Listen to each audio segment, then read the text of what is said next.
In the shadow of the Danakil's fiery cradle, where the earth itself bleeds red from volcanic veins, two nations, once brothers in empire, clashed in a storm of steel and resolve. It was 1998, the spark of the border war igniting the tinderbox of Badme, a sliver of sacred soil that Ethiopia would not yield. Eritrea, emboldened by fresh independence, dared to encroach, but they underestimated the lion's roar.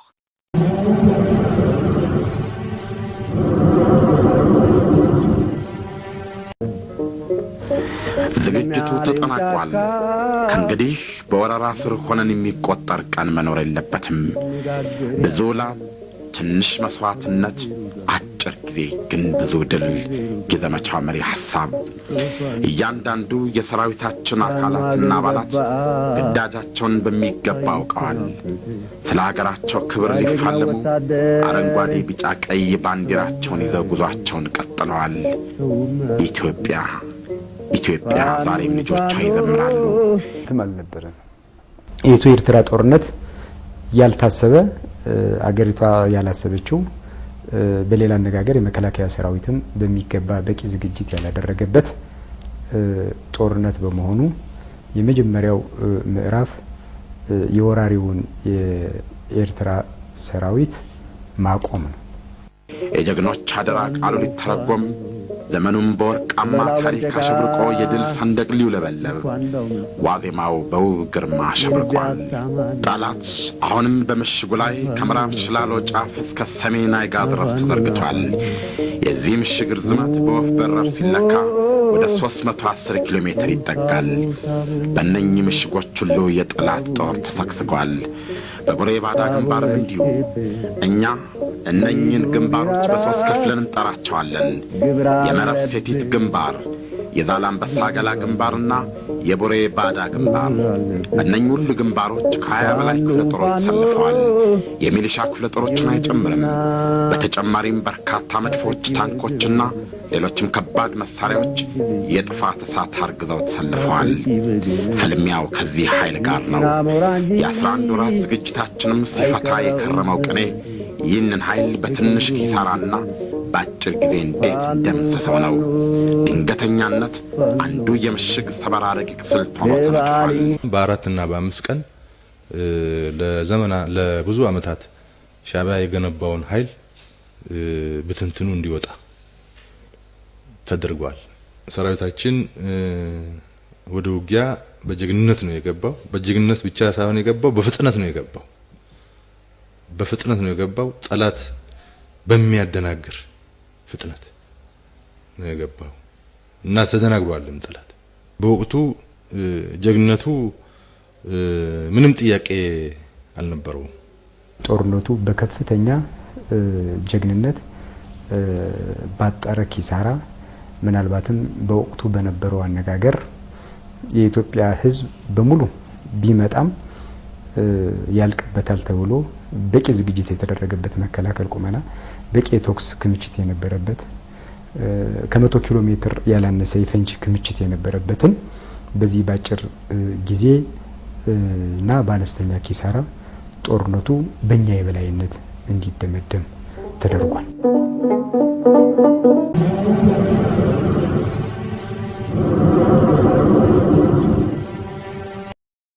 Behold, the Ethiopian National Defense Force, forged in the crucibles of revolution and resilience, a military colossus wielding the precision of modern artillery and the ferocity of highland warriors. Over 300,000 souls, battle-hardened from the liberation against tyranny, stood as an unbreakable phalanx. Cut to archival footage stylized in sepia tones, Ethiopian soldiers advancing under a hail of fire, their green uniforms a verdant tide against the barren waste. Explosions bloom like desert flowers, but the line holds, unyielding. The Battle of Badme became legend. Eritrean forces dug into foxholes like scorpions in the sand, unleashed a barrage of determination, yet Ethiopia's response was swift, surgical, decisive. Operation Sunset dawned in May 2000, a blitz of overwhelming might. In days, not months, Ethiopian armor breached the lines, reclaiming Badme with the inevitability of monsoon rains. Over 100 kilometers of territory liberated, Eritrean supply lines severed like brittle reeds. The world watched in awe as Ethiopia's artillery silenced the invaders' guns, her infantry reclaiming hills once stained with the blood of kin. This was victory incarnate, not born of vengeance, but of unassailable strength. Ethiopia's military prowess shone, adaptive tactics that outflanked superior numbers, logistics that sustained an army across unforgiving terrain, and a command structure as resolute as the obelisks of Axum. Decisiveness defined them. No hesitation, no half measures. Where Eritrea faltered in overreach, Ethiopia struck with the clarity of Emperor Haile Selassie's scepter, ending the conflict on terms that echoed through the halls of Algiers. Montage accelerates, triumphant Ethiopian flags waving over recaptured outposts, soldiers embracing, faces etched with grim pride. The camera pulls back to reveal the vast Horn of Africa, Ethiopia's green highlands contrasting Eritrea's stark coast, a land of abundance defending its heart. Today, as the scars of that battlefield fade into the annals of honor, Ethiopia stands taller. Her forces, now guardians of peace in a volatile world, embody the same indomitable spirit. From the trenches of Sorona to the skies of Zalambasa, they proved, cross the lion at your peril. Ethiopia's military is not just power, it is purpose, victory etched in stone, and decisiveness that carves empires from chaos. The lion awakens. Ethiopia endures. Ethiopia triumphs.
ምሽግ መስበር፣ በጥልቀት ወደ ውስጥ መግባት፣ ጠላትን እያዛቡ መደምሰስ ሌሎች ተጨማሪ ስልቶች ናቸው። ጠላት ባጠመደው ወጥመድ ውስጥ አለመግባት፣ ሳይሞቱ መግደል የዝግጅት ምዕራፍ ስኬት የተለካበት የመጀመሪያው ምዕራፍ ነበር።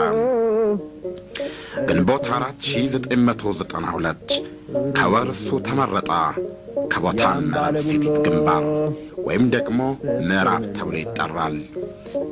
ሉዓላዊነታችንን ለማስከበር የመጨረሻው መጀመሪያ ወራሪዎችን የሀፍረት ሸማ የማከናነቡ ሉዓላዊነትን በደም የማስከበሩ ታሪካዊ ሂደት ስንተኛ ምዕራፍ እንደምንለው አላውቅም። ታምር ሊባል የሚችለውን የጀግኖች ውሎ ግን ለማየት በቃን። የዘመቻ ፀሐይ ግባት ማግስት ጠላት በእነዚህ ተራሮች ላይ ተሰግስጎ ምሽጉን አጠናክሯል። በሰባት ክፍለ ጦሮች የተደራጀ እግረኛ፣ አንድ ሜካናይዝድ ክፍለ ጦር፣ 3 ልዩ ልዩ ሻለቃዎች። በሰባቱ እግረኛ ክፍለ ጦሮች በእያንዳንዳቸው 6000 ወታደር የሚኖር ሲሆን ሰሌቱ ወደ 42000 ይጠጋል። በልዩ ልዩ ሻለቃዎች ውስጥ መሐንዲሶችና ቃኞች ተካተዋል። በተጨማሪም በዕድሜ ትንሽ ጠና ያሉ ኤርትራውያን የተሰባሰቡባቸው የሚባሉ 2 የሚሊሻ ብርጌዶች አሉ። የመደበኛው ጦር አካል ናቸው። እነሱም ምሽግ ይዘው ተቀምጠዋል። ይሄ ብቻ አይደለም። ያልታደለችው ኤርትራ ለጠመንጃ የተፈጠሩት ልጆቿ በቀበሮ ጉድጓድ ተቀብረው ባህር ተሻግረው በሰው ሀገር ከሚንከራተቱት ኤርትራውያን እየተለመነ በሚመጣው ገንዘብ የተሸመቱት ከባድ መሳሪያዎችም ከዚሁ የመረብ ሴቲት ግንባር ተሰልፈዋል። አሰላለፉን በተመለከተም የኤርትራ ወታደራዊ አመራሮች ብዙ ተጨንቀዋል። ጄኔራሎቻቸው ተሰባስበው መክረዋል። በቃ ጭንቅላታቸው ማሰብ የሚችለውን ያህል አድርገዋል። 2/3 በምሽግ 1/3 በሪዘርቭ ብለው መድበዋል። ከዚያ በኋላ ደግሞ አንዳንዶች ገብረ ማርያም ገብረአብ ብለው የሚያሽፉበት የቢሲ ጋዜጠኛ አሌክስ ላስ ተከተለ። ስካይላይን ትሬንች ብሎ ምሽጉን አወደሰው። እንደኔ ትርጉም የሰማይ አድማስ ምሽግ ማለት ነው። እዚህ ውስጥ እሳት አለ፣ ማንም ወደዚያ ቢጠጋ ብለው ሌሎቹም አከሉበት። ኢሳይያሳውያን በዚህና በራሳቸው ቃላት ሰከሩ። ስለ አባባላቸው ጥልቀት ራሳቸውን አወድሰው ራሳቸውን አሞግሰው በሰላም ላይ ማመጽ አጠናክረው ቀጠሉበት። ሉዓላዊነታቸውን ለማስከበር አናመነታም። መንገዱ ግን ቢቻል በሰላም ካልተቻለ በኃይል የኢፌዴሪ ፓርላማ የወሰነው ገና በጠዋቱ ነበር። የመጀመሪያው አማራጭ በጡንቻቸው የሚያስቡት የሻዕቢያ መሪዎች ሳይነጋለት እንዲመሽበት እንዳደረጉት የኢፌዴሪ ውጭ ጉዳይ ሚኒስትር አቶ ስዩም መስፍን ባልጀርስ መልስ ገለጡ። የቀረው አማራጭ ሁለተኛ ነው። የሚገባቸውም እሱ ነው። ጀግናው ሰራዊታችን ደግሞ እነሱን በሚገባቸው ቋንቋ ለማነጋገር እነሱ በመረጡት ሜዳ ለመደራደር ችግር አልነበረበትም። እናም መስራት የሚገባውን የቤት ሥራ መስራት ቀጠለ። ግንቦት 4 1992 አጋጣሚ ወይንስ የታሰበበት አላውቅም። ታሪክ ግን ተገጣጠመ። ሀገራችን በወረራ ስር ድፍን 2 ዓመት መቅጠራ መታሰብ ነበረበትና ኢትዮጵያውያኖች በምሬት አሰቡት። ከማለዳው 11 ሰዓት የመድፍ ላንቃ ተከፍቶ አጓራ። የታንኮች ሰንሰለት እያፏጨ የሰማይ አድማስ የሚል ቅጽል ወደ አተረፈው ምሽግ መንደርደር ጀመረ። መትረየስ ማስካካት፣ ክላሽንኮቭ እሳት መትፋት ጀመሩ። ሀገራችን በወራሪዎች ተደፍራ 3 ሻማ እንድትለኩስ ፈጽሞ እንደማይፈቅዱ ፍጹም ቁርጠኛነታቸውን የገለጹበት፣ ሰርተው ማሳየት የሚችሉትን በቃላት ለመደራደር ጊዜያቸውን አላጠፉም። የሰማይ አድማስ ከሆነም ሊገመስ እሳት ከሆነም ራሱን በልቶ ሊከስል ይገባዋልና በከባድ ፍጥነት ወደፊት ገሰገሱ።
درسال بومب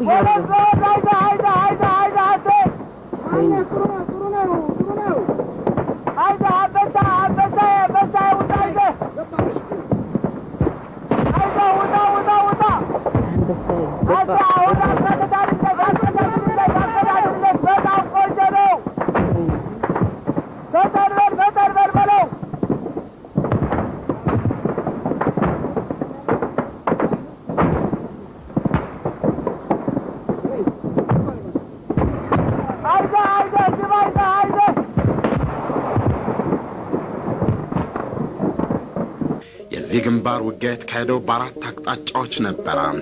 አንድ ኃይል በግራ ሌላኛው በቀኝ ሁለቱ ኃይሎች ደግሞ በመሃል ጀግኖቹ አመራሮቻችን የቀየሱት ስልት ነበር። ጠላት በከፍተኛ የተኩስ ኃይል አስሮና በፈንጂ አጥሮ የያዛቸው ቦታዎች የመጀመሪያው የማጥቂያ ኢላማዎች አሉንም። ከዚያ በፊት መስራት ያለበት ስራ አለ። የግራ ክንፍ ኃይል ግስጋሴውን ቀጥሏል። ደጋ ተንቤን አካባቢ የጣለው ዝናብ ተከዜን እንዲደፈርስ አድርጎታል።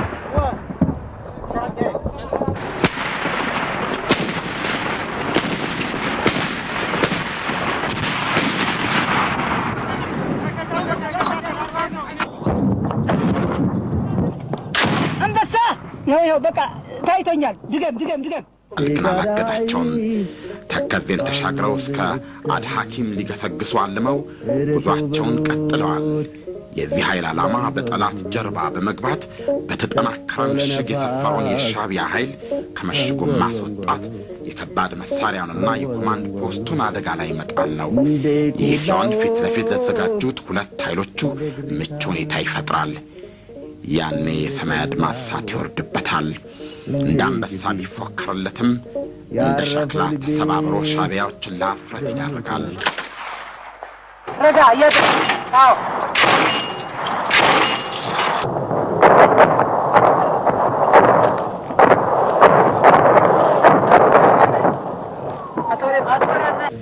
ለሁሉም ጊዜው ደርሷል። የግራ ክንፉ 3 ሌሊት ተጉዞ ጋር ሸሸባ የተባለውን ይህንን ከፍተኛ መሬት በቀላል ተኩስ ተቆጣጠረው። ትንሽ ቆይቶም የሻዕቢያዎች ለኮማንድ ፖስት የመረጡትና ግራና ቀኙን የሚያስተሳስሩበት ከፍታ ነጥብ 1050 ወይም ሀደም በቁጥጥር ስር ገባ። በቀኝ በኩል የሄደው ኃይል ስራውን እየሰራ ነው። ሸንበቆን ማዕከል አድርጎ ተዘጋጅቷል። ግስጋሴውን አስቀድሞ ጨርሶ ተገቢውን ቦታ ይዟል። በመሃል የገባውም ኃይል እንደዚሁ መረብን እጅግ በረቀቀ ስልት ተሻግሮ አድሯል። መረብ ግዑዝ ፍጥረት ነው።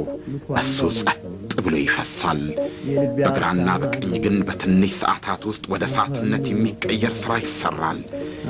ብዙ የተወራላቸው ምሽጎች በትንሽ ደቂቃዎች ተበሩ። እነ እንግሊዝ ተራራ አድ አምሐራይ በጀግናው ሰራዊታችን እጅ ገቡ። ጸብራ የነበረው የጠላት የክፍለ ጦር ኮማንድ ፖስትም እንኳን ሊያዙበት ሊቀመጡበትም አልቻሉም። እነ ቢንቢና የጠላት ሬሳ ተንጠባጠበባቸው። ሻዕቢያዎች ዓመት ሙሉ የቆፈሩት ምሽግ የዘላለም መኝታቸው ሆነ። ከዚህ በኋላ ከፍታ ነጥብ 1205 ዕድሜ ሊኖራት አልቻለም። ሰው እየታጨደ እንደሚከመርባት ለራሷ ተረት ተነግሯታል። ዘመኑ ግን የሳይንስ ነው። ዝግጅታችንም እንዲሁ ሳይሞቱ መግደልም ይቻላል። በኮረብቷ የነበረው 2 የጠላት ክፍለ ጦሮች ሳይዋጉ ፈረሱ። ሮጫቸው የሚጥላቸው ግን ከጀርባ በተያዘው ሌላ ተራራ ላይ ነበር። አልዳኑም፣ ከጥይት አላመለጡም።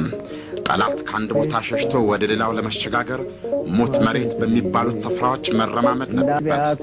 እነኛ ደግሞ አስቀድሞ የመድፍ ተኩስ ተነጣጥሮባቸዋል። በዚያ ላይ ከአየር ወደ መሬት የመተኮስ ጥበብም አለ። ሄሊኮፕተሮችና ሚግ 23 ተዋጊ ጀቶቻችን ስራቸውን ሰሩ። ትንሽ ኪሳራ፣ ትልቅ ድል፣ ሁለቱም ነገር በታሰበለት ጊዜ ሄደ። የሰማይ አድማስ ተገመሰ። ውጊያው ግን አላቆመም። ሻቢያዎች የሰማይ አድማስን ቢቻል ለማስመለስ ባይቻል ጀግና ሰራዊታችንን ባለበት ለማቆም የሞት ሽረት ንቅንቃቸውን ተያያዙት። እነ በርቀላጽያን ለማስመለስ ታላቅ ጸረ ማጥቃት አደረጉ። መድፎች ተንተገተጉ። ሞርተሮች ከሰማይ ወደ መሬት ፈረጡ። የሻቢያዎች ሬሳ በየቦታው ተንጠባጠበ። በ10 ሺዎች የሚቆጠሩ ኤርትራውያን ሙትና ቁስል ሆኑ። ከዚያ የተረፉትም እጃቸውን ለመስጠት ተገደዱ። ሻቢያ ጸረ ማጥቃቱን ለማቆም ተገደደ። ሰራዊታችን ግን ግስጋሴውን ቀጠለ። አዎ ጠላት መልሶ ለመደራጀት ጊዜ ሊያገኝ አይገባውም። የነ ኢሳያስ ሹሞችም ለጦራቸው መመሪያ ለመስጠት ፋታ ማግኘት የለባቸውም። በግራ ክንፍ የገባው ኃይላችን ወደ ዳስ አመራ። በመሃል ምሽግ እየሰበረ የገባው ሰራዊታችንም አሁንም ግስጋሴውን በመቀጠል ወደ ባሬንቱ ተቃረበ። የቀኝ ክንፉ ማይለማ ላይ እንደገና መደራጀት አድርጎ አሁንም የበለጠ ወደ ቀኝ በጥልቀት በመግባት ወደ ማይደማ ቀጠለ። ነበልባላዊ ማጥቃት፣ ተአምራዊ ሞት። እነ ኢሳያስ ተሸበሩ። የሰማይ አድማስን የገመሰው ሰራዊት መቆሚያ የት ሊሆን እንደሚችል ሊያውቁት ወይም ሊገምቱ አልቻሉም። አሁንም ለማቆም መፍጨርጨራቸው ግን አልቀረም። 525ኛ ኮማንዶ ክፍለ ጦር ከቡሬ ተጓጓዘ። በርከት ያለ ኃይል ከዛላምበሳ ንዑስ ግንባር ተቀነሰ። በጥልቀት ወደ ኤርትራ የመግባታችን ትልቁ ዓላማ ይህ ነበረ። ሁሉም ነገር እንደታሰበው እየሄደ ነው። በግራ በኩል ዳስ ላይ ውጊያ ተፋፍሞ ቀጠለ። በመሃል ከባሬንቱ 14 ኪሎ ሜትር ወደ ደቡብ ርቃ ወደምትገኘው ደርቢያ እሳት መዝነብ ጀመረ። በቀኝ በኩልም ማይለማ አካባቢ በመደራጀት ላይ የነበረው የሻቢያ ጦር በቆረጣ መቀጥቀጡን ቀጠለ። የተማረኩ የጠላት ቅንቡላዎች በጠላት አናት ላይ መተኮስ ጀመሩ። ዳስ ዙሪያ ያሉ ተራሮች ተንቀጠቀጡ። ደርቢያ ከጀርባዋ በሚግ 23 ከላይዋ ላይ በመድፍ ተቀጠቀጠች። ሻቢያዎች ዛሬን ሳይሆን ትናንትን እያስታወሱ ለመጽናናት ሞከሩ። አዎ ደርቢያ ላይ ከደርግ ጋር ለብዙ ወራት ተዋክቶበት ነበረ። ዛሬ ግን ለወራት ቀርቶ ለሳምንታት መዋጋት ፈጽሞ አልቻሉም። ትናንት ታሪክም ተረትም ነው። ዛሬ ደግሞ ሌላ ቀን ነው። 3 ቀን ከባድ ውጊያ ተካሄደ። የሰማይ አድማስን የገመሰውን ጀግና ሰራዊት የሚያቆመው ኃይል አልተገኘም።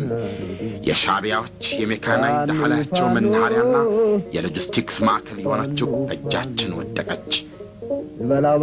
የዳስና የባሬንቱ መስመር ተቋረጠ። በቀኝ በኩልም የማይድማ በጀግናው ሰራዊታችን ቁጥጥር ስር ገባች። ከቡሬና ዛላምበሳ የመጡት የሻቢያ ኃይሎች ከመሬት በላይ እስኪበቃቸው ድረስ ተቀጠቀጡ። ግንቦት 9992 በምዕራብ ፀሐይ ገና አልጠለቀችም። ከምሽቱ 12 ሰዓት ተኩል አልፏል። ግን አልመሸም። የሰማይ አድማስ ደም መስሏል።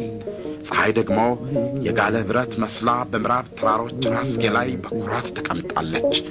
በአካባቢው የሚኖሩ የኤርትራ ኩናማ ብሔረሰብ ተወላጆች እጃቸውን እያውለበለቡ ከሰራዊታችን ጋር በምልክት ይነጋገራሉ።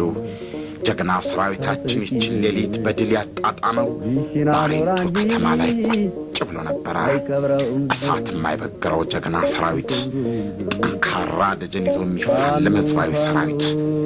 እብሪተኞች የሻቢያ ወራሪዎች የእጃቸውን አግኝተዋል። ሉዓላዊነትን ለማስከበር የሚካሄድ ታላቅ ፍልሚያ። የመጨረሻው መጀመሪያ ምዕራፍ 2 ደግሞ መቀጠል ነበረበት። ዛላምበሳ እገላ አብረን እንጓዝ።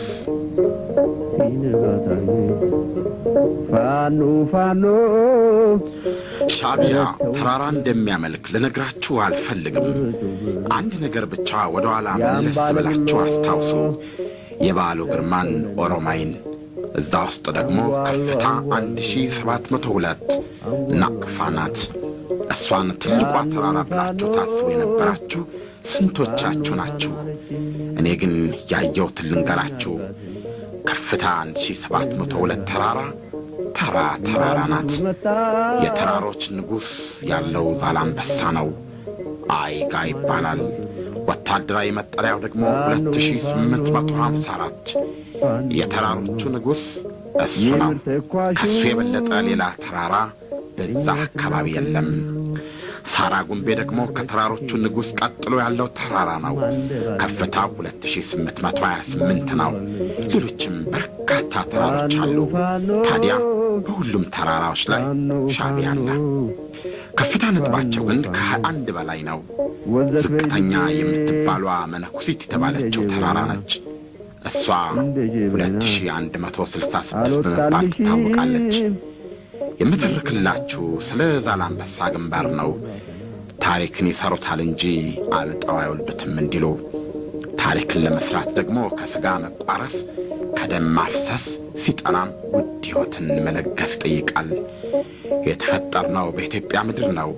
ጠላቶቻችን መሬታችንን ለመውረር እኛም ከደም እስከ ሕይወት ለግሰን ክብሯን ለመጠበቅ ቦዝነን አናውቅም። አደራችን ዘልቆ የገባው ከደማችን ነው።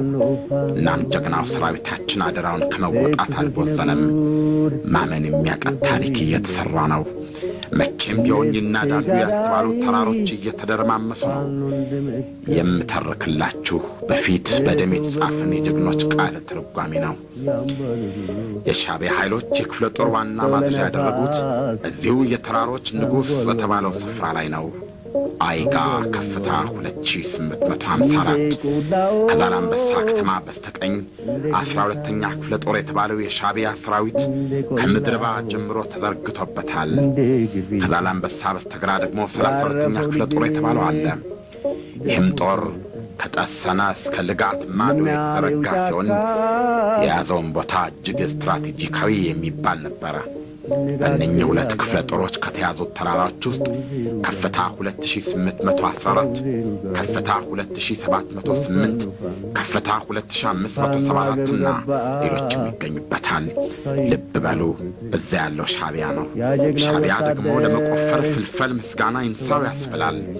በ10 ሺህ የሚቆጠሩ ወታደሮች በሙሉ አቅማቸው ከዶማ ጋር ታግለዋል። ግሬደሮች፣ ዶዘሮችና ሎደሮችም በስፋት ተሳትፈዋል። በተራሮቹ ላይ ተራራ ተጨምሮበት በዛ ላይ ጉድጓድ ታክሎበት የሻዕቢያ ሰራዊት ተሰግስጎበታል። የምሽጉ ብዛት ከምዕራብ ግንባር የሚለየው ነገር ቢኖር እስከ 7 ዙር ድረስ መጠምጠሙ ነበረ። ጸረ ሰውና ጸረ ተሽከርካሪ ፈንጂውም እንዲሁ። እነኚህ ተራሮች የኤርትራ የተፈጥሮ አጥሮች በማለት ሻዕቢያዎች አሞካሽተዋቸዋል። ከዛላምበሳ ግራና ቀኝ እንደ ሰንሰለት ተቀጣጥለው መዘርጋታቸውን በውል ያስተዋሉ ወታደራዊ ታዛቢዎች የዛላምበሳ የተፈጥሮ መዝጊያዎች አሏቸው። በእርግጥም ወደ እነኚህ ምሽጎች መጠጋት እጅግ ከባድ ነበረ። ተራሮች ለስብሰባ ተጠርተው ሳይበተኑ የቀሩበት በሚመስለው የጠላት ወረዳ ለመድረስ ማሰብ በራሱ ድፍረትን ይጠይቃል ቢባል ማጋነን አይሆንም። ከዚያም በተጨማሪ ከተራሮቹ ንጉሥ በስተጀርባ ስለሱ ክብርና ሞገስ የተጠመዱ የሚመስሉ በርካታ ከባድ መሳሪያዎች ወድረዋል።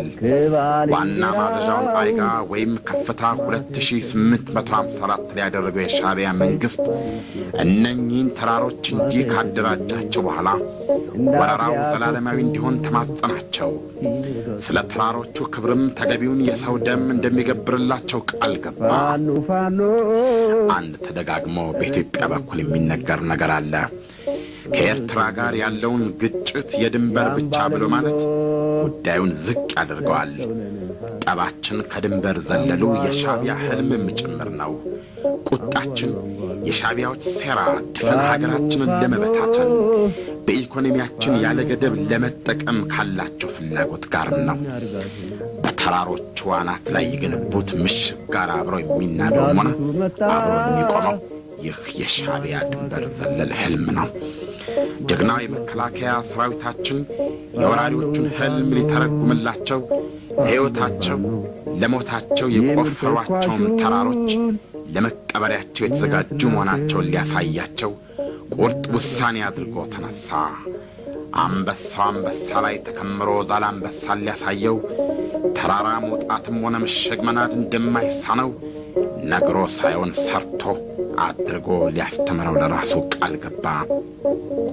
ግንቦት 15 1992 ድፍን 2 ዓመት በወረራ የቆዩ ወገኖቹን ምሬት ያንገፈገፈው ሰራዊታችን ወደ እነሱ ሊወረወረላቸው በሰላም ቢያሉትን ፈርጣማ ክንዱ ሊያደባያቸው ለሞትም ለሕይወትም የተሰጠች የመጨረሻዋ ቀን ሆነች። ከሌሊቱ 10 ሰዓት ተኩል ሆኗል። በሰማይ ጠቀሶቹ ተራሮች ላይ ያነጣጠሩት መድፎችና ቢኤም ሮኬቶች በዛላምበሳ ግራና ቀኝ ወዳሉት የጠላት ምሽጎች ላይ እሳት መጥፋት ጀመሩ። መሳሪያዎቹ የጎረሱትን ሲተፉት ቀንቡላቸው በሻቢያ ምሽግ ላይ ሲያርፍ የሚፈጥረው እሳት ለአካባቢው ልዩ ብርሃን ፈነጠቀ። ለወራሪዎቹ የሞት ለተወራሪዎቹ ደግሞ የተስፋ ምልክት።